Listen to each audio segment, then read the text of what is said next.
Hello, listener! Welcome back to Alec and Dave Talk About Shit. I am Alec, And I'm Dave. and that intro is still awkward. We're not really quite totally getting it. It's just a little It's delay. almost like I have to say and I'm Dave while you're saying I'm Alec. Or else Yeah, like yeah. the because the second I heard it, I just went for it, did not wait for you to see what you would do, Mm-hmm, and it was mm-hmm. still delayed. It was still delayed. Yeah, there has to. It's almost like a crosstalk situation has to happen for sure. Anyway, Yeah. welcome back to Alec and Dave Talk About Shit, the podcast where we talk about just movies, basically. Except for we do through Dave recommend comic books, and also that one time we talked about the Bulls. So we are back here today once again talking about movies. The main event for the day is we are going to be talking about Wuthering Heights. I'd say certainly the biggest movie to come out in February. But before we get into that, I think we're gonna recommend some other stuff that we've been seeing. Either in theaters or whatever. So I'm gonna throw it to you, Dave. You've seen more stuff than I have this month. What would you recommend to everybody? Okay. There are two movies that I really want to recommend to everyone. The first is Good Luck, Have Fun, Don't Die. It is the basic plot of the movie is a guy comes back from the future, played by Sam Rockwell, and he is trying to save the world from AI. Uh it is definitely a movie that like hates AI the correct amount and like but also was like very funny and fun. Uh like the whole theater, I saw it in a fairly packed theater with a lot of laughs. Just a very fun movie. Highly recommend. Everybody should go see. I want you to. I don't want to say too much because I want you to go see it and then I want to talk about it with you. Okay. The other one that I really want to recommend is the movie Send Help, directed by Sam Raimi. And I think I do have to say though. So, do you remember how like the first Deadpool movie, there was one trailer that was like coming out on Valentine's Day, the romance everyone's waiting for. Like, do you remember how they Yes. did that? Yeah, I remember this. I am so annoyed that Send Help didn't make one of those trailers. Oh, that Because would like have been great, actually. Yeah. this is not a spoiler. In like the second scene, um like the female lead, I'm totally blanking on her name, even though I have a huge crush on her. Rachel McAdams. Thank you. Wow. Mm-hmm. Rachel McAdams' character is kind of talking about how she thinks the boss is kind of cute, right? Yeah. So like Dylan this is not a O'Brien, I think. spoiler. Yeah. Yeah. And then there's enough scenes like when they're actually stranded on the island where they could have totally put together a Mm-hmm. fake rom-com trailer about this and have the movie released on Valentine's Day. And I'm so mad that they didn't do that. I would have loved that. I would have loved that, especially if they really like leaned into either referencing the Deadpool trailer or referencing because they used to have a little. I think it was like a competition for this, for like people recutting trailers to be for different genres, and one of them won was which I think went viral for a little bit many years ago was a trailer for The Shining, but it was like they just titled it Shining. Yes. And they cut it. They cut Yep, it I together remember to look this. like a romantic comedy, and they had like Peter Gabriel, Salisbury Hill in the background playing like triumphantly over like the shots of him like playing with Danny or whatever. It was honestly brilliant, and if they had leaned into that by doing like maybe throw Salisbury Hill into the trailer of them falling in love, ugh, would have been great. Would have been great. Yeah. I love when people do stuff like that. There are other great examples of it online, but The Shining's the one I always remember. Yeah. That's But really the too bad. fact that they didn't do that and they released it really like a week before Valentine's Day. Like, they could have easily pushed it back to Valentine's Day weekend and done that. And I think it would have been very funny. Yeah, yeah. But Uh, say lovey, yeah, I mean, it would have been competing with our main, event movie here, Wuthering Heights, if it had come out on Valentine's Day. So I don't think that they are intrinsically. yeah, I think the people who are the seeing Send Help, the audience between these not, two, it's two circles that don't touch, is what you're saying. It's not a Venn diagram. Not at all. Not at all. I'm in the Send Help version of this. I would not be seeing Wuthering Heights if our listener did not specifically request us. I still don't know what, Rowan. I still don't know why you want to hear what I have to say about Wuthering Heights. I have no idea. But you said you did, so we did. Yep. For anyone listening who's not Rowan, which, you don't exist, but I'm going to refer to you anyway. For anyone else who's listening, this was a specific request from my sister, who is the only confirmed listener of any of these episodes, really. And the power has already gone to her head because she made us go see Wuthering Heights, as it was the only movie she cared about this month. So, God bless our one listener, though. I'm so happy we're here talking about this movie. This will be a very fun episode, I feel like. But okay, so you Send Help, though, you would recommend. You liked this movie a lot. I highly recommend it. Yeah, it's definitely worth your time. Definitely worth a watch. You will have fun watching this movie. I guarantee it. I'm very excited to go see that. As we discussed pre-pod, there are going to be a couple nights, I think, coming up where my wife will be off doing some stuff, so I will have some solo time. My wife does not really love horror movies, so I have to kind of save the horror movies when I can go by myself. She will go with me every once in a while. It's just not her favorite thing. Awesome. Do you have anything else you want to recommend? I think you said 2, yeah? No, yeah, that's what I got. Do you have anything to recommend? Okay, so the only thing I saw recently beyond Wuthering Heights was I saw Pillion, which is a new movie. I don't know how wide it is. Is it playing in Chicago? Have you heard of this movie at all? I've heard of it. They talked about it on The Big Picture, and actually, they talked about Pillion and Wuthering Heights on the same episode. On the same, they one. were right, very fond of Pillion and very anti Wuthering Heights. So yeah. I didn't listen to the entirety of their episode, but so I didn't hear their thoughts on Pillion. But that's okay. So they liked Pillion. That makes sense. Yeah, I think Pillion was a good movie.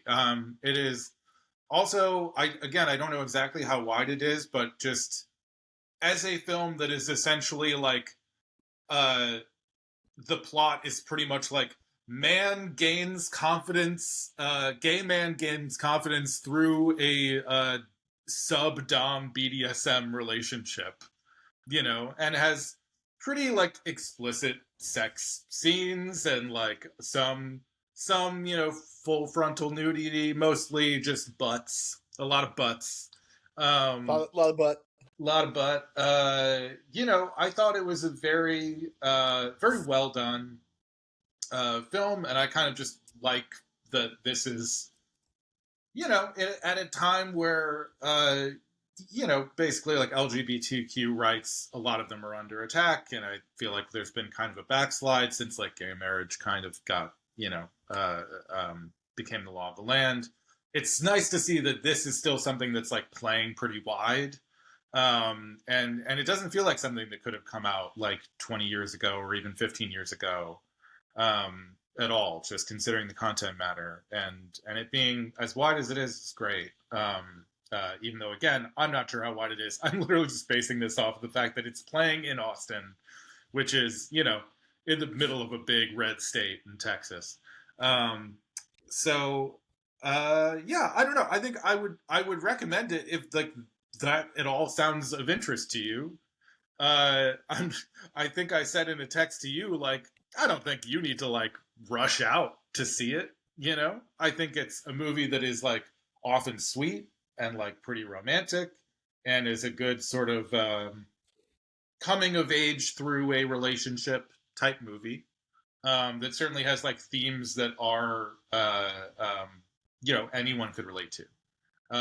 But also, you're gonna see a lot of BDSM gay sex stuff, and like maybe that's totally cool with you, and maybe it's just not how you want to spend your time in the movies. I don't know. It's totally. I'm not judging either way. Against it. Yeah, Yeah. I'm not against it. Like, I've watched a lot of like Brokeback Mountain, an excellent movie. A lot of gay sex on screen. Definitely, this is going to be more explicit. Definitely not against. Yeah. Oh yeah, I'm sure. Yeah. This is going to be more explicit for sure. But like, it's not something I'm like excited by.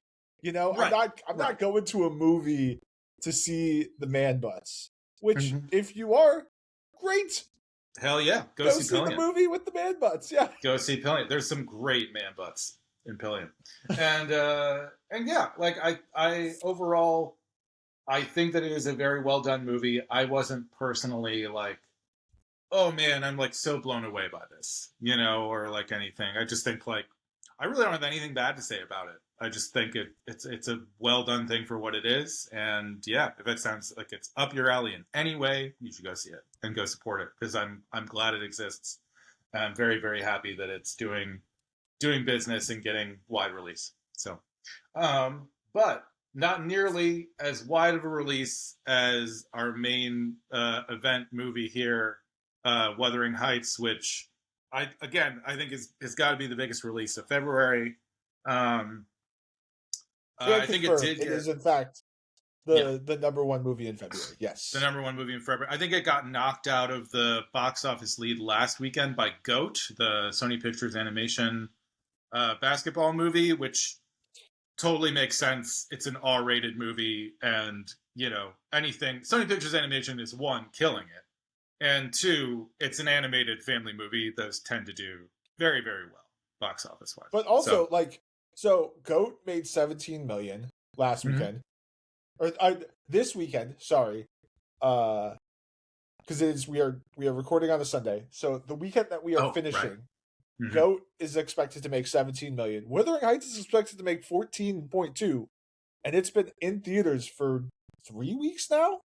Yeah, 2 weeks. Well, it came out wide Valentine's. Yeah. So yeah. So it's holding strong, it's got some staying power. For sure. And also, I mean, we should obviously sort of preempt our discussion of this by just saying this is a huge hit for Emerald Fennell. I mean, in terms of her, I looked up her box office movies before this. I think Saltburn, from what I understand, Saltburn gained a lot of steam when it went to streaming on Amazon Prime. Like, there was a lot more viewership when it got there. But in theaters, I think it only made like a little over 20 million. Somewhere between 20 and 25, I believe. And Promising Young Woman was about the same. I think it made like a little under 20 million. So I really like Promising Young Woman, but I did not see it until it hit VOD. Okay, this is to finish that thought real quick on the box office. This I think has already made Wuthering Heights has already made over 150 million. Worldwide, I believe. Yeah. So obviously, even with a budget that's much bigger, roughly 80 million or so, this is still by far Fennell's biggest hit. But I'm glad you brought up your thoughts on Promising Young Woman, because I was going to say, I did not see Promising Young Woman. And I was wondering if you had thoughts on it. So you are pro Promising Young Woman. Did you see Saltburn? Pro. Yeah. I kind of gave up on Saltburn. Okay. I just thought it was so boring. I really did. And I did not see it in the theater. I saw it. I tried to watch it on Amazon Prime. And man, I don't remember. I don't think I watched the end. I gave up about an hour in. It was just like, this isn't for me, and that's okay. Yeah, yeah, for sure. But I really liked Promising Young Woman. I think it is an excellent movie. I think it kind of they didn't quite know how to finish it. Mm-hmm. Okay. Um, but like overall, uh, very interesting movie that is definitely worth watching. Okay. Cool. Cool. Okay. I'm not So gonna say it's you, like a fun watch. It's not. I mean, It is. look, Yeah. the subject matter is why I didn't rush out to see it. Yeah. But obviously, like, Emerald Fennell won Best Original Screenplay for Promising Young Woman, so that was a big hit for her there. I think Saltburn, you could say, was a slightly bigger hit.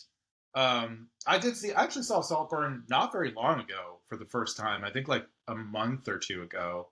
And I actually really liked Saltburn. I liked it quite a bit. To me, it's I'm sure if this is I'm not the first person to say this, but it very much felt like the talented Mr. Ripley, kind of like a new age version of that. And I'm, as someone who's also a fan of the like '90s Matt Damon to talented Mr. Ripley, I liked this version even more. You know, so uh, I'm trying to be like, I don't think you're gonna. I don't want to spoil it, but I'm also like, you're not gonna go back and rewatch this, right? Like, you're not No. gonna. No. Okay, cool. So Spoiler. Yeah. what I like about it is that, like, if you're looking at it from that lens of like, it's basically another version of that sort of story, the Ripley story. The Damon one was very much like a gay man who is trying to basically become upper society, and is so trapped by like all of the lies that he has to tell, and so trapped by the fact that he can't, you know, show anyone that he is a gay man, like he can't reveal his true identity, that he basically just ends up becoming like a sociopath and a murderer, and is like, it's kind of just this tragic story of like him having to essentially kill all of the people that he loves in order to retain not giving up his identity and having the status he wants. So I like that in this version, the end of the movie is basically that Barry Keegan, I think is how you say his name. I'm not sure. Uh, Basically, as again the Ripley who is in this version, like his queer identity is a big part of it. He basically kills that entire family and takes their estate. And so to be like, hey, we're updating this for modern times, and we're no longer making this like a tragic figure. We're kind of making him like, yes, he is a sociopath, but he is kind of like a weird Robin Hood-esque sociopath who's kind of like killing the rich to take their riches in a way. I genuinely enjoyed that. And I don't personally mind the perverseness that Fennell had. You know, the sort of provocateur kind of shit that he does, that she does. It's not something that I have any issue with. I kind of appreciate it sometimes. Although I personally think it's a little overblown. You know, her like perversity. Yeah. I went into it expecting perverseness based on what was being said online. And I Mm-hmm. got there and I was like, this isn't that perverse. I'm just bored. Yeah. Like, yeah. I don't get what the hoopla is in any way, shape, or form. No, I don't want to derail this podcast by talking about this subject for very long, so we'll move on in a second. But like, it was obviously a big thing that kind of spread around the movie was that, in particular, it seemed like people who were from Gen Z were really grossed out by this moment where Barry licks the bath water of Jacob Elordi, like after Jacob Elordi like masturbates in the bath or something, right? And the way they were describing this, it sounded like it was going to be like our generation's Two Girls, One Cup or something, you know, like that level of like, oh my God, this is so disgusting. And I watched it and I was just like, I don't know, man, he's just drinking some bath water. He gets a little too close to the drain for my taste. That's not sanitary. But like, what are we doing? Why is this gross? I don't care. I don't care about this, you know? I was at least expecting, not to get too gross, but I was at least expecting you to kind of like see the cum floating on the water. And like, you know, so I don't know. Why do we care? Gen Z's a little conservative for my taste sometimes. Just in terms of like the weird I think they got a little sheltered. They didn't see the Two Girls One Cup, you know? They didn't see the weird shit that we did in the early internet days. I mean, I would not ask anyone to watch those videos that we've seen. No, this is very old man yelling at cloud. This is very like, hey, you guys are too sheltered. Like, you gotta stay off the Gen Z like Instagram, TikTok, whatever it is you're on, because I don't get any of this, and I'm way happier online. Oh yeah. We've discussed this, how your online life is just so much more healthy than mine. Like in general. Everything I get fed is just like a thing that enrages me, and you're just in this little world where it's like somebody being like, ooh, comic books. Yeah, your new favorite artist is like releasing a book, and you're like, everything's so exciting, and I'm just angry the moment I get online. So, you know, I don't know how to change my algorithm now. This is what I'm stuck with. Anyway, the point being, I haven't seen Promising Young Woman. I'm assuming I might enjoy that movie. But we both have seen and at least liked one Emerald Fennell movie previous to this, yes? And I guess we should just get into the Wuthering Heights of it all at this point. Because I don't really... Well, okay, the one other thing that should be asked is, did you read this book? No. Okay, me either. Cool. I knew nothing about this book going in, outside of it was based on a book written about 200 years ago. That's it. The end. Yep. Cool. I did some research. I can talk about that if we want, but I didn't read it. So, I also did some research. It seemed like it was like one of the first bestsellers by a female, which is cool. Yeah. But I also don't plan on reading it. No, it doesn't. From reading the plot synopsis, it doesn't sound like my kind of thing. And you know, happy for Emily Bronte and her legacy. You know, she died very young. Apparently, this was kind of her only thing. I think she died when she was like about 30, which at that time I actually don't know how young that was, but I think it's still relatively young. And yeah, her sisters kind of made sure that like her legacy, Charlotte Bronte, I think in particular, made sure her legacy kind of lived on. But yeah, for Wuthering Heights, I think is really the only thing that's kind of from her, you know, as a Bronte sister. But I knew nothing going into this movie. So I don't know, man. That's good. Neither of us are going to be sitting here like comparing it to our experience of reading the book or anything. That's probably for the best. Because as is well documented by now, this is Wuthering Heights with quotation marks around it. It is not a real adaptation of Wuthering Heights. So yeah, I don't know. Do you want to just give me your thoughts on this? Sure. Yeah. I'm ready. Yeah. I'm ready to go. Let's just do it.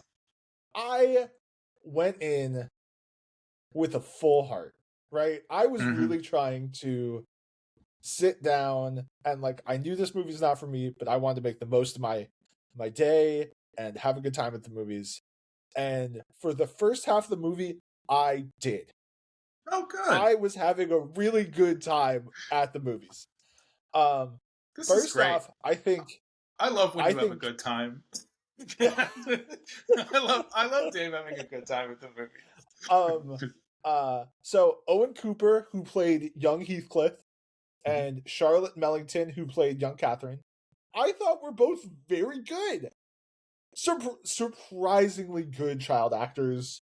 I do think Emerald Fennell, for what I like and what I don't like about her, I think she is good at generally getting the most out of her actors and actresses. And then like the part where they grow up before the marriage, I was kind of like, yes, I see where this is going. I'm into it. I like the you know, the love triangle going on. This is working for me. Yep. I I absolutely love the introduction to by far my favorite character in this movie, which is Isabella. Um, I love that character. her Yes. her introduction, giving you the point by point of Romeo and Juliet, excellent foreshadowing. Just Excellent. she And was, while and then Edgar freaking just sort out of because sits she there. thought, Yeah. Oh God, that line. The line was so funny when she's like, "There was a horrible, ugly ghost or something," right? yeah. That she saw the face up, and it's like Margot Robbie, the most beautiful woman on the planet. Yeah. I was having a great time with this movie Mhm. until Glow Up Jacob Elordi showed up. Okay. And I think Yeah. that point is where the movie really falls apart for me. Okay. In so many ways. Interesting. Yeah. What do you want to expand upon that? I mean, yeah, like what? Well, So okay, first off, it's obviously the big, like, if you were expecting love triangle, that obviously dies, and then him returning becomes a new kind of big yes thing. Like, it's a pretty significant turn in the plot. Yeah. Yeah. Mm-hmm. First off, I feel like I need to talk about this. Jacob Elordi, grow the beard back, my friend. Grow the beard back. He is hotter with the beard. I saw Yeah. what you were meant to look like, and it is with a beard, my friend. Mm-hmm. Bring it back. Yeah. That should be your look from here on out. That's fantastic. Shorter hair is fine, but yeah. But that is he has a handsome beard. Mm-hmm. A handsome beard, my friend. So extra point on the movie for handsome beard, Jacob Elordi. So my number one thought was Jacob Elordi was so much more attractive before the glow up. Yeah. I think we agree on that, And I think that hurts the movie a little bit. Like yeah. Right? Like I don't think that's what the movie's going for. No. I mean, I'll admit, this did not bother me at all, to be totally honest, but I love that this is where we're going with this so far. It is very, but like, obviously, pre-Elordi glow up, he's very, like, he's supposed to be very, like, wild man. He's got the, like, white shirt. It's very, like, Fabio on a romance movie cover. Like, he has that vibe to him, for sure. Yeah, he's just off chopping that wood. Yeah. He looked horses. So good. Yeah. Just the muscles. Like, he looked amazing. Yeah. I mean, I think I would guess most women would agree that is true as well. I don't know for sure. The women that I've talked to two women. I've talked to two women. I'm interested in what Laura says. We've got data on this. Both women disagreed with me. Okay, never mind that. So maybe I'm wrong, but I don't think I'm wrong. Rowan, we need your input on this. We do. We really do. I will say, Laura's only input on this was she actually doesn't think Jacob Elordi is that hot. He's just like not her type. So that's that. I can't. I mean, I can. Do you want me to keep going for 1 second? I'm gonna call on her and get. I'm gonna get more data. Yeah, you talk a little bit get more data. Okay, go. So we're now on with my wife. Do you want to just come back to the computer? Just come back for 1 second. Yeah. Okay. All right, so I believe they heard you say already that you don't think Jacob Elordi is hot either way. I did. Please expand upon your thoughts, though, on hot. I can't decide. Like, Jacob Elordi with or without beard is still Jacob Elordi, and he just doesn't do it for me. Mm-hmm. Like, this is the one time where, like, I'm like, oh, the beard. Maybe the beard would, like, hotten him up a bit. You would think. For me, not so much. I actually would maybe prefer even the clean shaven. Okay. So he just, his 0 face for 3. doesn't look good. It doesn't have the bone structure for a beard. I don't think you can hear Dave is Dave. just like... But Dave said 0 for 3 because 0 for 3. We've asked 3 women now about this, and all of them were like, "You are wrong. Jacob Elordi is not hotter with the beard, even though we both think he is." So maybe this is just like a man thing where we're like, "I like having a beard. I look better with a beard. All men look better with beard." No, I love beards. Hold on. I love beards are hot. Okay. Like we can look to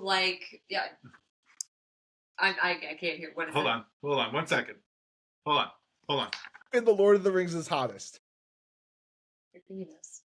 Here, Laura, I'm giving her a headphone so she can get in on the conversation. Who in the Lord of the Rings is the most attractive to you? Probably what's his name? Aragorn? Aragorn, yeah. Aragorn. Viggo Mortensen. Okay, I thought the Aragorn girlies would have agreed with me. So the fact that they No, it's Jacob Elordi. This is he is in its own Yeah. But in terms of Aragorn versus Legolas, yes. I felt like if you were an Aragorn girly, you would have gone with I want the beard. Mm-hmm. Mm-hmm. You know, but here's no can I throw your in feelings on Jacob? So here, I'm not a fantasy girly. I'm a Trek girly. Okay. So the comparison I can make here is Riker in Star Trek: The Next Generation. Like first season Riker, not hot. No then he grows the beard in the second season. I remember being a child and being like, "This is bringing feelings." Riker. To me that I had no idea could exist. And first season Riker, no. Second season and beyond, he never gets rid of the beard. No, it's too popular. Too popular. So this is, again, I am a fan of the beard. I just don't think Jacob Elordi is hot. Okay. That's just... I'm so glad we spent 5+ minutes talking about this. I'm glad to be This is what Rowan wants to hear. Let's be honest. This is the only thing she's concerned about, I think. Yeah. Yep. Happy to be of service. Thank you so much. Thank you so much. You're a wonderful, wonderful guest. We'll have you on again. Bye, Dave. All right. Yes. Bye. Okay, so women, generally speaking, still agree, though. Even if Laura's opinion is not counted in here necessarily because of the not liking Jacob Elordi of it all, that's still 2 out of 3 women disagree with us. So we're gonna say we're wrong about this, but I agree too. I want him to have the beard. Yes. Something. Yes, you can add something. Okay, hold on 1 second. We're still recording, right? We're just still recording. Yeah. All right. Sorry, y'all. We had technical difficulties for a second, but more importantly, my wife is back and needs to add something about this debate. All right. I don't know if this changes things. Okay, but I was an Aragorn girly, but I was very also much a Liv Tyler girly. Okay, yeah. I had a big old crush on her too. Right. It was them to get it was very early bisexual vibes in me as a child. I don't know what this says about me. Because also, to relate it to Wuthering Heights, Margot Robbie is also not that hot to me. I don't know. It's just the whole both of them. It's not your vibe in general. It's not my vibe. So I feel like I'm not, maybe I'm just not the right. You're not the right girly. I'm not the right girly. Yeah. You might be skewing our data by being a bi woman rather than a straight woman. Yeah, I don't know about this, a purely straight woman. Margot Robbie is very attractive. It's just she was not hot in this movie. Okay, if that makes sense. It does. I, as a straight man who does find Margot Robbie very attractive, I agree with what you just said. Thank you. Totally. I just don't think either of them were hot. I think that Jacob Elordi was hotter in Saltburn. Yes. I agree with that as well. I agree. And he was clean shaven in Saltburn. Although, no, you know what? No, sorry for me. I disagree. I do actually think I prefer him with the beard. I thought about it for a second because he had the little eye ring in Saltburn. That really did throw me off too. It threw me off. You know? But hey, but I had to own up to the fact that like Yeah. you asked me about Lord of the Rings. I would be remiss to Yeah. not mention the fact that I was in Aragorn, and who is Liv Tyler's character in that movie? I Arwen. don't remember her name. Arwen, Yep, thank you. yep. I was in love with both of them, Yeah. and I feel like that needed to be. You wanted to be the third in their yeah. king-queen Everyone was relationship. obsessed with Legolas, and I was like, "What are you talking about?" Yeah, yeah. This makes a lot of sense. Both of them could be my girlfriend/boyfriend. Yeah, yeah. Thank you so much for this. Sorry addendum. to interrupt. I'm sorry. This is important data collection. Yeah. Important data collection that we're getting. You're Yes. a wonderful guest as always. Thank you. We may or may not cut this part out. Yeah. Oh, I'm not cutting it out. Absolutely not. Okay, we Yeah. are great. Yes. Thank you. Bye. Thank you. Bye. Okay, my wife, everyone. Okay. But anyways, This affected your viewing experience somehow, right? and That's how I it's done. think it's because I think Emerald Fennell is very good at getting the most out of the actors and actresses. I don't think she's very good at directing sex scenes. I'm just gonna say it. Okay. We're gonna get to a point where we disagree here. I was wondering where it was gonna come. Oh, all right. Okay. I thought the sex scenes were pretty bad, and they had no chemistry together. And why does he keep sticking his finger in her mouth over and over and over again? It was weird. I don't understand it. Okay. So now we're at the I've been trying to figure out a good moment to sort of like reveal my feelings about this movie, because like we've just been on such a good tangent for a while here, you know. Go for it. But like, Go for it. What'd you think? this is as good of a place as any to jump in and say, I really like this movie. I had a really good time watching it. I feel like I totally got what she was going for. I think that this is basically, she was basically doing a romance novel, as I sort of alluded to earlier. Like, he had kind of a Fabio romance novel appearance in some of these things. I think for sure she's doing a romance novel. She's absolutely trying to sort of capture that, like, the 50 Shades kind of audience. And I thought she did a great job. I thought that those scenes were all well directed. I thought the sex scenes were pretty hot. I like sticking a finger in my mouth. I don't know. We're gonna have to have some weird conversations between friends on this show, I guess. Yeah, I genuinely was also affected by this movie. I thought the ending was very affecting, and I was crying at the end. And we can get into why that is. It's not because of the hot sex or anything like that. And it is also not because I wanted them to be together. I want to make that clear up front as well. But I think that these sex scenes, I've heard like some criticism of them from other places as well. And I think that this is very much like all of them are made for that romance novel audience in mind, which is like you are really sort of like edging people, right? Like you're teasing them. You're not really trying to give them like a full nudity, intense sex scene like I saw in the movie Pillion, for example. It's just sort of like a different desire for this audience, right? So to me, I think it worked in that way. But like, I'm intrigued. Like, what are your thoughts on like these sex scenes and like what works or doesn't work about them? Okay. Yeah. First off, I do not think the chemistry between them was working. I just don't. I don't think they were acting well enough to make me convinced that they were like actually in love. Right? That they actually couldn't keep their hands off of each other. I was just like, each like most of the sex scenes, if it really did feel like they were going through the motions, and then also like, and like I'm not trying to say like I needed nudity. I don't need nudity. I don't care. I think sex scenes are great with clothes on. My question is, how could you have put more clothes on them? Like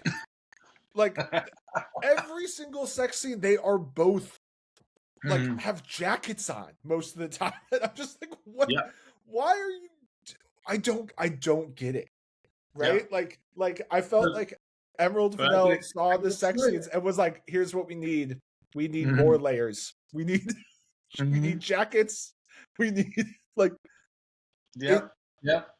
I, And there was, I mean, early on, there was a sort of like Jacob Elordi shirt off thing, I think, that happened at some point. But yeah, and that it's for the when most when he covered her mouth while they basically accidentally watched other people have sex, like that was a really hot scene, Yes. right? Yes. Like that scene worked once again before the glow up, like right, like Sure.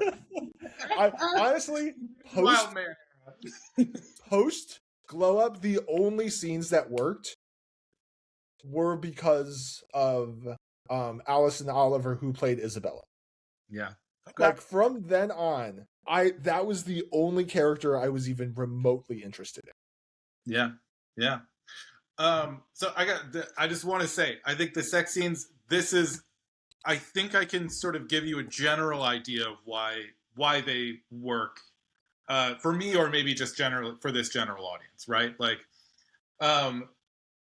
because it's not for a romance. I should also just say I was like very weirdly fortunate to be primed for this movie by watching one of my favorite YouTubers, actually a video essayist who's I think is one of the best people doing video essays on YouTube.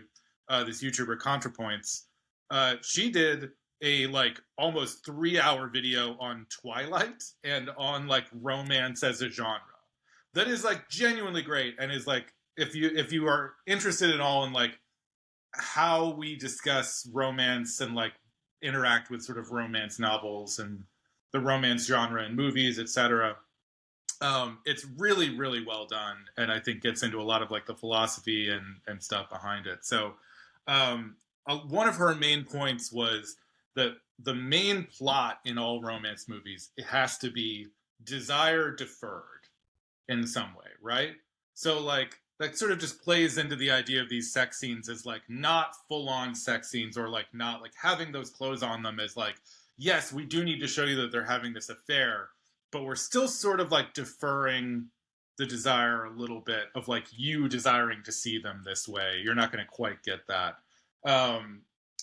But honestly, more importantly than that, I think that's more just something to keep in mind in terms of trying to think about like this movie and what it's trying to do.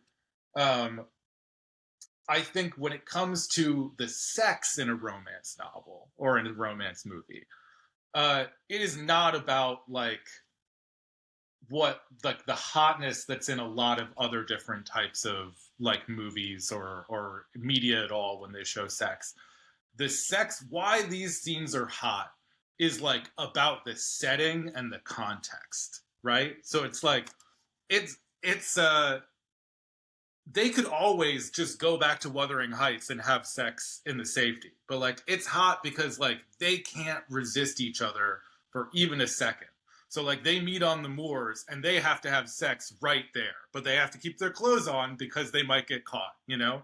And like they're having sex right outside her window. They're having sex in her room where they could get caught, in her living room where they could get caught. Like all these are places where you would keep the clothes on in case you got caught, but like they can't fucking help it. They need to have sex right then and there. And that I think is what people find hot about it.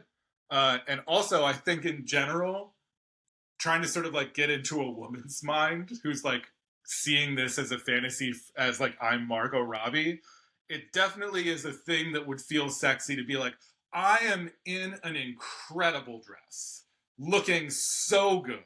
Makeup is on point. I'm in a beautiful setting, and Jacob Elordi is eating my pussy. Like that is hot to them, I think.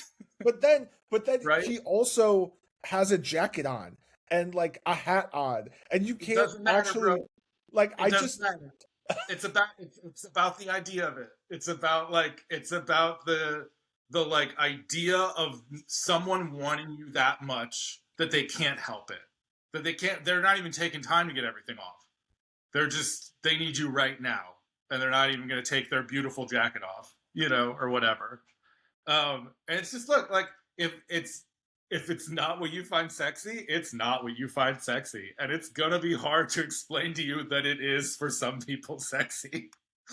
But that's all I'm saying is it is for some people that is hot, and they do like that as a sex scene rather than the only thing I'll sort of give to you is for the marketing of this, it's pretty vanilla in comparison to what it was sold as.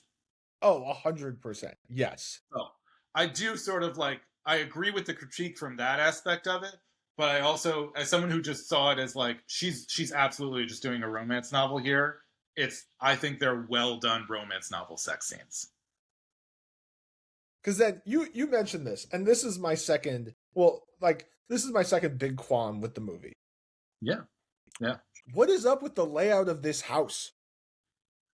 Like of Wuthering Heights or of the other one? No, of the rich house. The rich house. I swear, in one scene, her room is on the first floor. In the next scene, it's on the second floor. Like, it's so this bothered me so much how inconsistent this house was and how it's such a small thing to mix, right? Yeah. Like, all you need is him not because like in one scene he climbs in and out of her window with ease as if it's on the first floor. In the next scene, she's looking out of her bedroom window down at him as if it's on the second floor. This is such an easy thing to fix. Just get rid of that one shot of her looking at him down. Mm-hmm. Like, also, I think he does climb the stairs. No, he does. He climbs the stairs to get to her room when she's dead at the end, too. Yes. So yeah, no. But like, I promise you. So like in the story, her room is on the second floor. There are multiple scenes in this movie where her room is on the first floor, and it's so stupid. Are we sure it's her room? This does seem like such a silly continuity error. I am 1,000,000% sure. Because it's back to back where he easily climbs into her room and climbs out, and it's all on the first floor. And then the next scene, she's looking down on him. Yeah. It is immediate. And I'm like, what are you doing? Like, that's so stupid. And it bothered me so much. I always say, I love that you had to see this movie and talk about it. Because this is the kind of shit that, no one else is going to point out about this movie. I've watched, a decent amount of reviews. No one is pointing this out. No one has had any issue with this whatsoever. It is, a minor detail that really doesn't matter to the film. But this is 100% like when I went on a really long rant about how I don't really like the logic behind the way the ghost works in Black Phone 2 or whatever. This is your version of that, where you're just sort of you thought about this too much. No one else noticed. It's such a stupid mistake to make. That's my issue. Is this is such a dumb thing to make it. And so why did you do it? I don't know. All you have to do is not show a shot of him climbing out the window. That's the end. Yeah. And it's better. And it's just these. It's. This is one of those things too. I gotta say, I think this will be a thing that if other people notice this, it will make its way into an essay about this movie at some point about how this is an intentional choice that Emerald Fennell made to make it a weird house that you don't quite understand the architecture of. I feel like somebody is going to take this and go too far. and it very much reminds me of this quote that I saw about what is it? The Nighthawks? Is that it's like Edward Hopper, I think, his painting, the famous one of the diner. Oh yeah, I know what you're talking about. Yeah. Yeah. You know what I'm talking about. But there was after that painting was like displayed for the first time, a like art critic came to him and was like, what's the symbolism behind the fact that there's no discernible exits anywhere in the diner? Is that some kind of commentary on like the state of 1950s America, that there's no doors, there doesn't seem to be any way for them to get out? And apparently his reaction was, shit, I did it again. Fuck. I feel like funny. Somebody else is going to notice this and be like, this is a brilliant idea. What a commentary this is, to have it go from the second floor to the first floor. You know, it's a falling of her grace or something, that she's from the second floor and now to the first floor. And it's just like, this was a mistake. They didn't catch this. Oh my God. Okay, so did you I guess, I don't know, do you have any other feelings that you need to get out about this movie in terms of like stuff I do have one more. More. Actually, please. no, I have two more. But Okay. one is very short. How did Heathcliff get his money? Why is that? Why did he dodge that? Yeah. I think you are supposed to think that it might have been like ill-gotten, actually, because I don't think they ever answer. I thought of two things. Yeah. One is he stole a bunch of shit. Yeah. My second thought is that maybe he's not actually rich. Maybe he's just wealthy enough to buy that house and is trying to like lie his way into like getting her to marry him or something like that. You know, like yeah. Or but in either of those two situations, if it's actually a part of the plot, I think that's a more interesting movie. Yeah.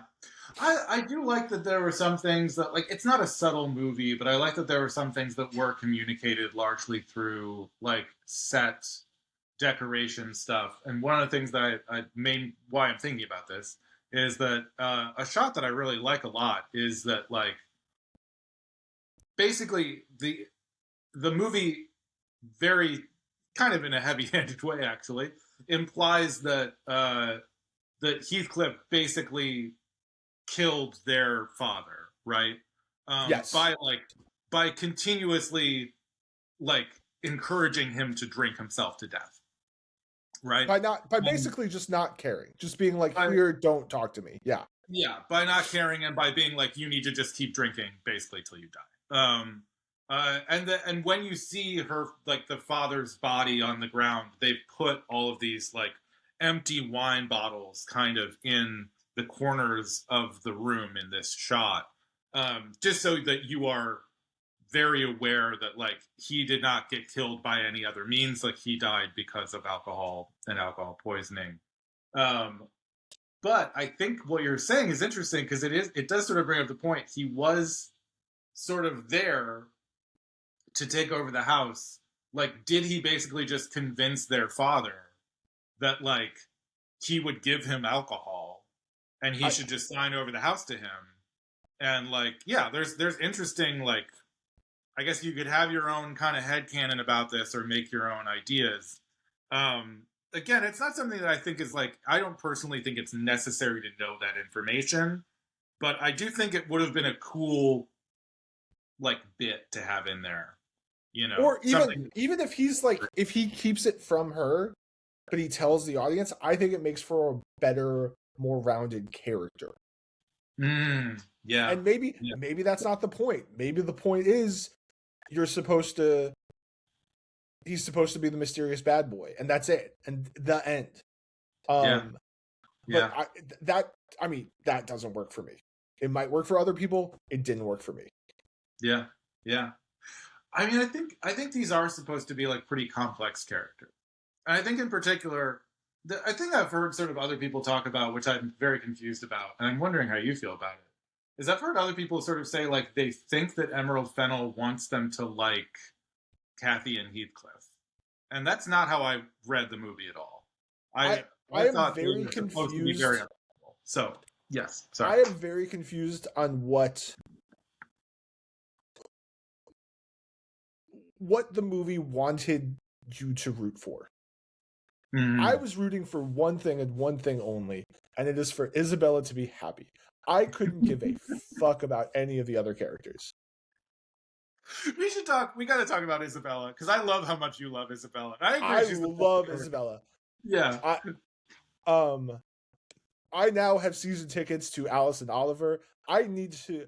I just saw that she was in Saltburn like yesterday, and I was like, I might need to rewatch Saltburn because I don't remember her at all. I think she's also the best part of Saltburn. Quite frankly, her performance is amazing. Maybe I was just not in the mood for Saltburn when I tried to sit down to watch Saltburn. Maybe that's it. I think it's at least worth checking out again. I think you did also stop it, like just, and I'm trying to remember what's happening in the movie. Around 1 hour in, I think some crazy shit starts going down pretty soon after that. So yeah, give it a shot. Maybe I need another shot. Whatever. Yeah. But yeah, she was phenomenal. I loved her performance so much. And every scene she was in, and every scene she wasn't in, I wanted her to come back and be in the scene. She was so funny. She was so charming. She was honestly, I think she was the only one not miscast. Because I think Margot Robbie has just look, if you told me Margot Robbie was 23 and I just looked at a picture of Margot Robbie, I believe you. But she's been in my life too long to not be in her mid-30s. And this isn't a mid-30 character, right? Yeah, it's not supposed to be. I think in this adaptation they are supposed to be aged up a little bit, but like they're definitely playing down in age. Yeah. And then like the scene where she's a dog was very funny. I do think, and I know that they tamed it down from the book. In the book, Heathcliff is like actually physically abusive to Isabella, is what I've heard. Yeah. And in this one, he's just like kind of a weird dom, but she's really into it, and so like you can't like when he consistently keeps saying you can stop this whenever you want, and she's like, don't stop. I kind of am like, all right, like, she's an adult and he's giving her agency. But it doesn't make me root for Heathcliff in any way, shape, or form. No, because he is absolutely still using her, and also I think he knows that her level of obsession and her kind of like naivete as a person allows him to almost a little bit like a cult leader.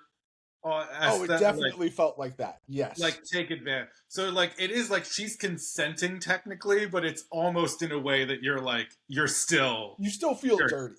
Yeah, for sure. And so I don't. If I was supposed to be rooting for like Heathcliff and Catherine, I wasn't. Yeah. Right? I kind of wanted them both to die. If I'm being perfectly honest. Like that's what I was kind of rooting for.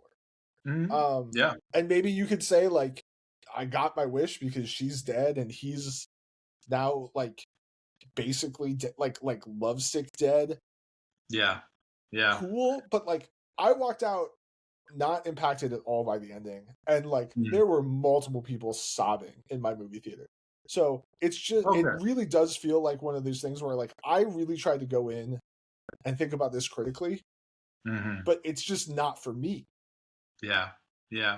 This is kind of exactly the reaction that I did expect you to have, which is why I think it's genuinely valuable to be like, we are having this discussion as like someone who maybe like the movie was kind of made for, like I am weirdly, surprisingly kind of into the romance novel thing.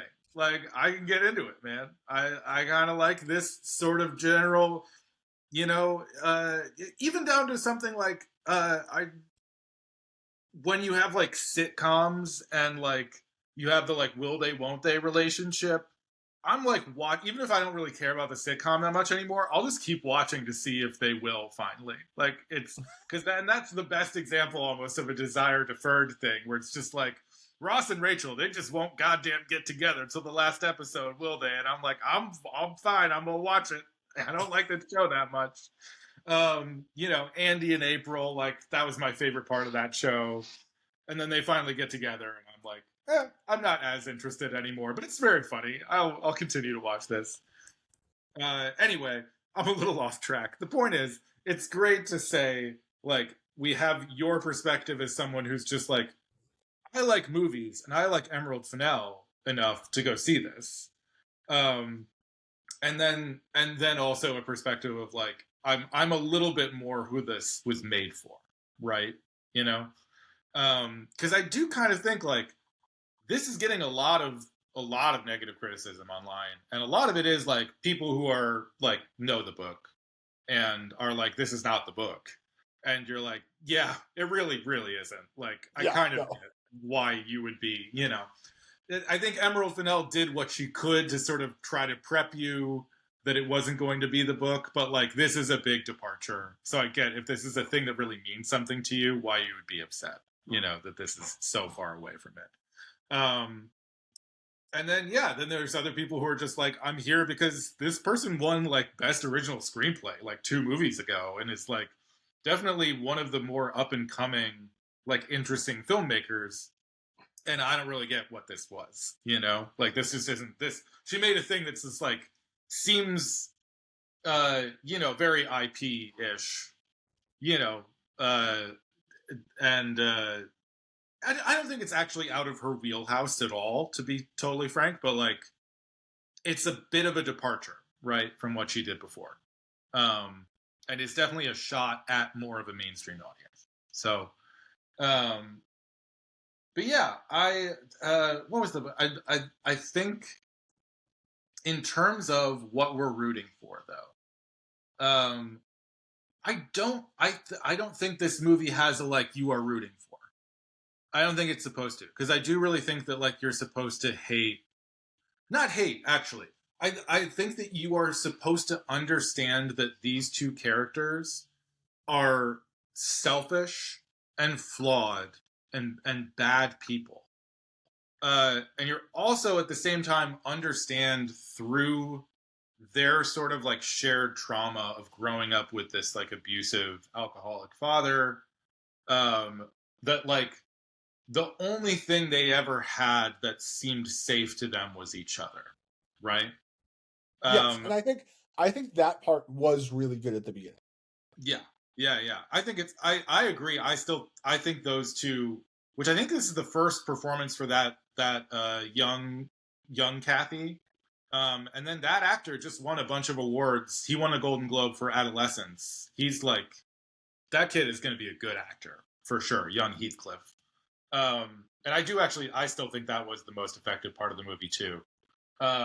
And I think based on like a lot of what made me cry at the end was like based on the strength of those 2 and their performances at the beginning of it. And like, really it's, is it manipulation to at the end, after they've done all of the horrible things, go back to when they were kids and show me that they always loved each other? Yeah, it's kind of manipulative, but like, man, it worked. It really worked on me. Like, it got me, and I was crying. It did work on me. Because again, it's you get that they are doomed because of how flawed they are, And you even have this character in Nellie, the Hong Chow character, who is like literally trying everything she can to stop them from destroying each other.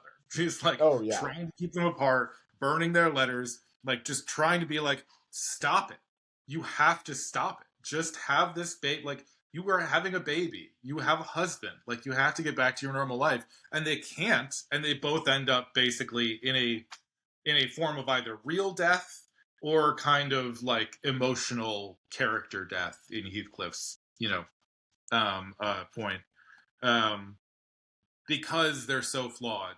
And at the same time, again, you kind of know why they are the way they are, and it feels like a doomed sort of tragic romance. Again, akin a little bit to the Romeo and Juliet thing, which they set up earlier. Uh, you know, which still makes me cry. Like I also think Romeo and Juliet were like idiot kids, you know, but like the ending of Romeo and Juliet also makes me cry. So, I think I'm glad to hear there are other people in your theater who were crying. That it wasn't just me as the lone weirdo who thought this was sad.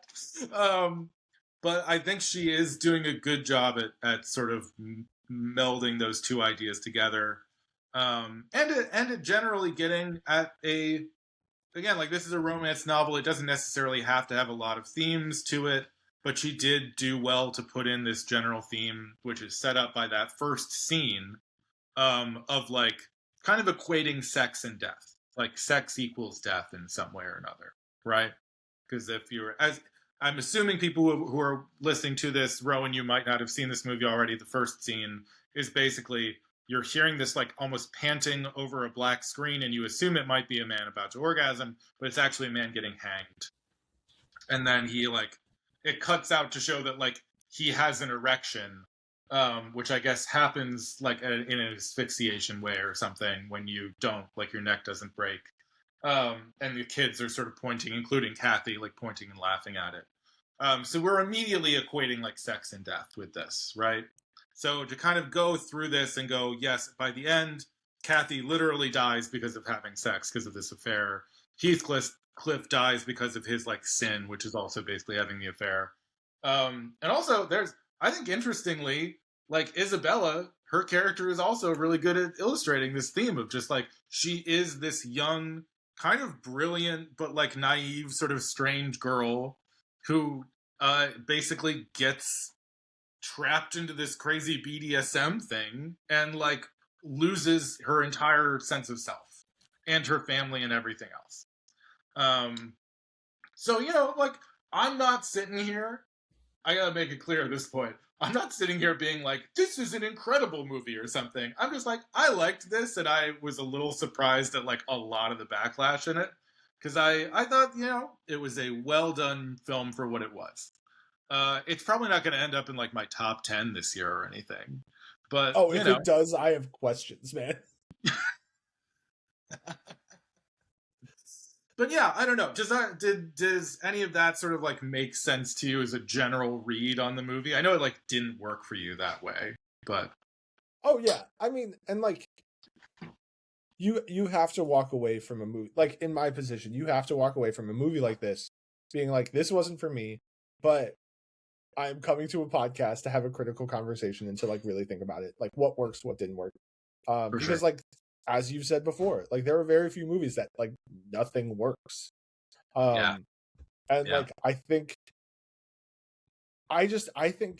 that up until the marriage, this movie had a lot of energy and was moving and really had me hooked. And then when Jacob Elordi comes back, it's all gone for me, and it's really disappointing.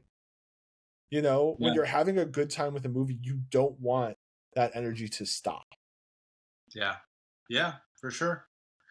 And I'll even sort of, what I'll say is like I think it didn't stop for me at that point, but there was a little bit of time, I think, sort of around when they like were not having the affair wasn't really happening anymore, and like they just kind of kept doing the scene of like, and he's asking Isabella once again to send another letter, which is going to get burned again.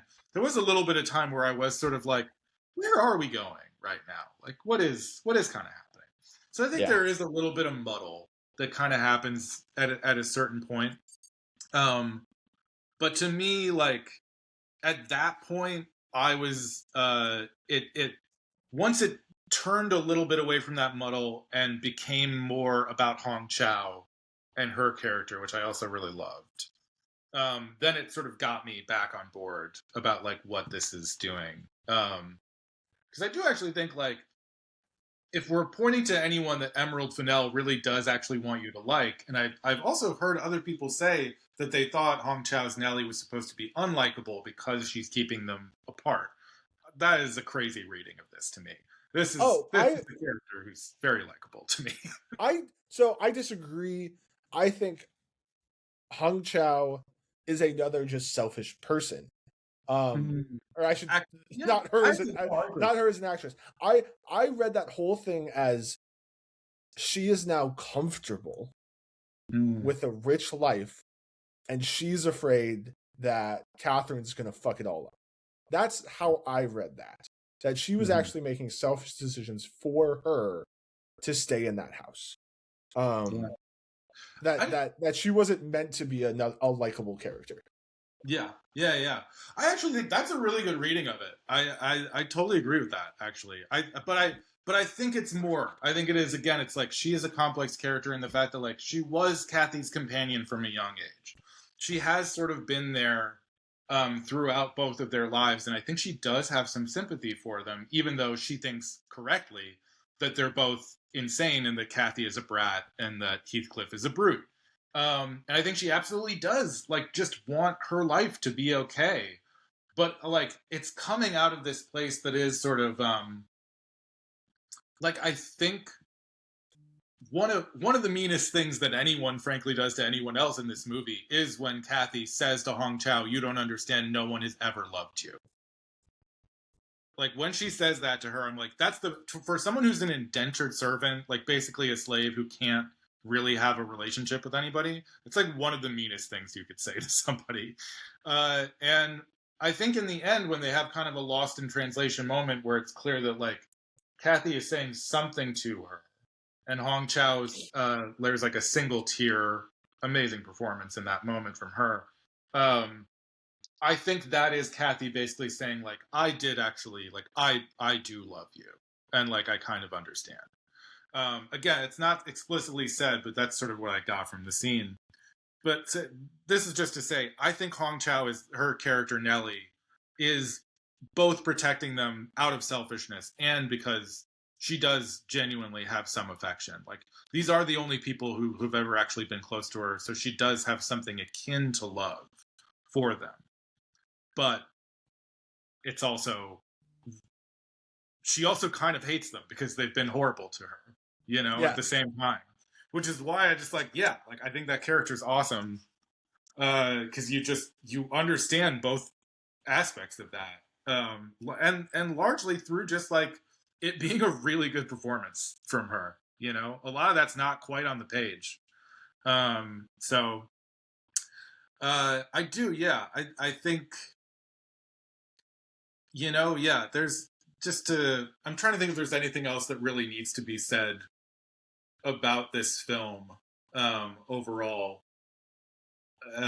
But like, I think that Emerald Fennell's take on this, to me, does work. You should not. I understand anyone who doesn't like it for a lot of reasons why they don't like it, at the same time. And like, what I genuinely understand the most is just people who are like, I like the book a lot, and it's just hard for me to remove that bias of like, I have an expectation of what these characters are and what they mean, etc. That's totally understandable to me. But as someone who just like didn't go in with any of that knowledge and who is prone to kind of like the more romance novel-y sort of stuff, I genuinely do. I unironically, I don't know if we've ever talked about this, but unironically, I kind of like the Twilight movies. So like, this is fine. This works for me, But yeah, I don't know. Is there anything else you wanted to talk about from this at all before we wrap up?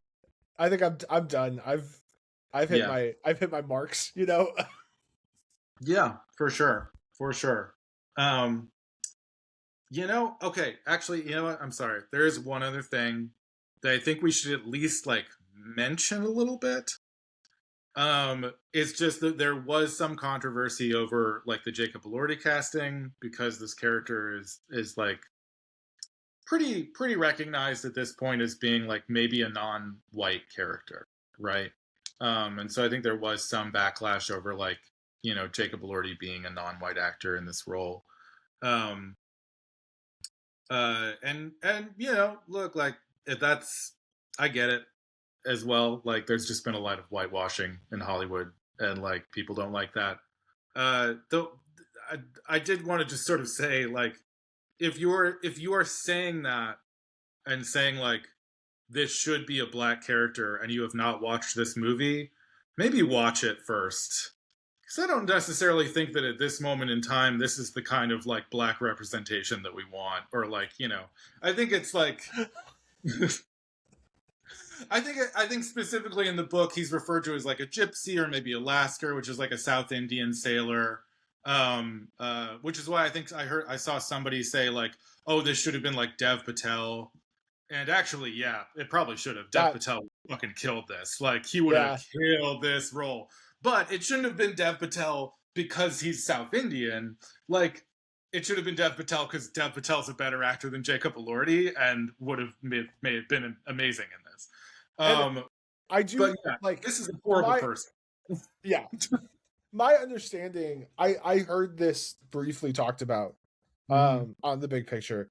And so I have no relationship with the book.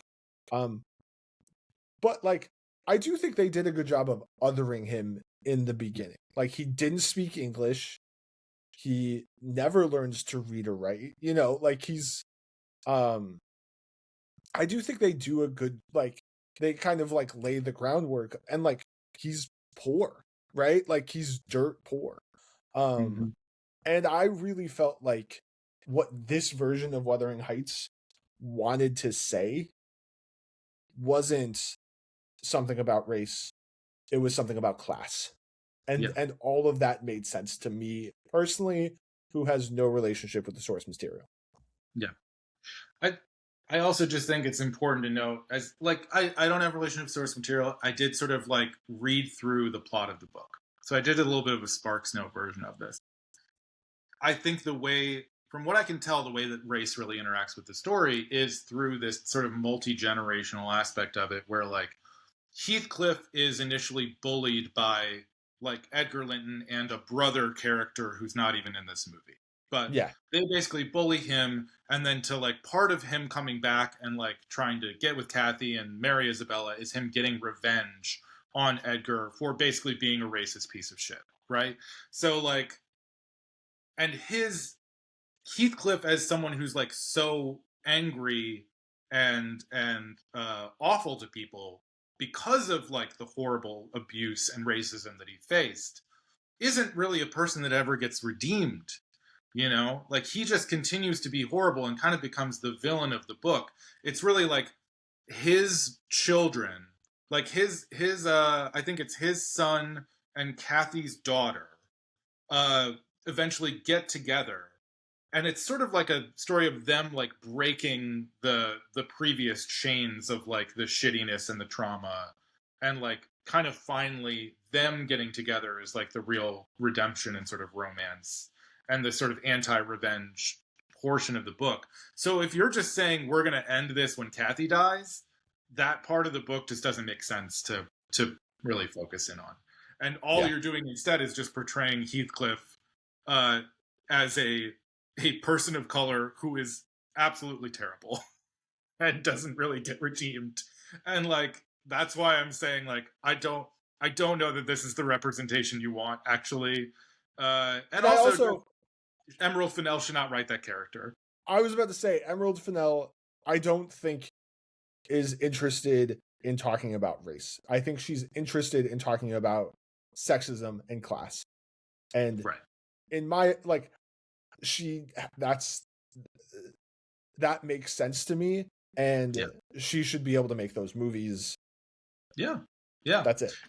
If this was a film where like a studio was like, we have the rights to Wuthering Heights, we want to make an adaptation, Worf trying to find a filmmaker, and then they went ahead with like hiring Fennell after she gave this pitch where she basically was like, we're not going to talk about race or something, like that might be a little different. But like, this film is just from her directly. Like it only exists because It's she it wanted to only exists because her and Margot Robbie both wanted this movie to happen. That is the only reason why this movie exists. Exactly. So in that context, it does feel a little like I don't think we want Emerald Fennell, white British woman to tackle race at this moment in time with this character. That's my only comment on it. I still completely understand the feeling of being really upset by feeling like once again a person who could be a character who is of color is just being white again. But there was actually a 2011 adaptation of this movie by Andre Arnold where Heathcliff is a black person. So if that's something that really bothers you, and that's understandable that it is, there is a Wuthering Heights for you. I think it's on the Criterion Channel right now, and I would recommend watching that. But I think that's sort of honestly. Can I be honest as well? I think that a lot of the other stuff that's like happening around this movie, a lot of the negative criticism and the sort of like backlash to certain things, a lot of it is a little bit because Emerald Fennell is kind of a provocateur and a shit stirrer. I do kind of think that like some of this press is being drummed up a little bit because she is like knows that you get people to go see movies if they think your bathtub scene is really gross, even though it's not actually really gross. Does that make sense?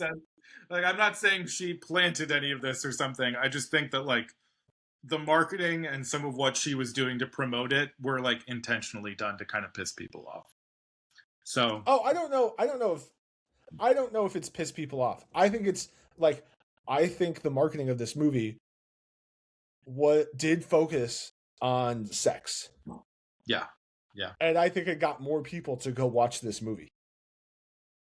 Which, like, if I'm just being perfectly honest. I think so, absolutely. Yeah. But but more so than the sex, I think like a thing that pissed people off in that trailer was when they say in the trailer that this movie is based on the greatest love story of all time.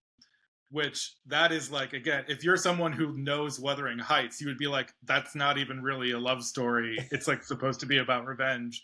Like that's the kind of little thing where I'm like, that feels engineered to piss people off. Oh, maybe. Stir a little bit. Yeah. I don't have any thoughts on that. Yeah, it's fine. All right. I think we've talked long enough about this movie. I would recommend, I don't think you recommend. And even my recommend is a very sort of like, if you like what this is doing, if you like romance novels, if you enjoyed in any way a 50 Shades of Grey kind of thing, this is slightly more vanilla than that was even, but like this is a movie I think you'll enjoy, and I think it does have a little bit more depth on top of it than a sort of normal romance novel often does. Just because it's in the hands of people who are very good artisans, good cinematographers, good composers, good directors, etc. So yeah. I don't know what we're going to talk about next time. Maybe it will be Send Help. I hope it should be Send Help. You need to go see that movie. You're going to love that movie. And it would be funny to prove that there's maybe at least one person in this Venn diagram between Send Help. It is you. And Wuthering Heights, and it's just me. It's just you. The only one who likes both. All right. Well, thank you so much, listener, for hanging out with us. And we hope you all have a lovely day. Good night.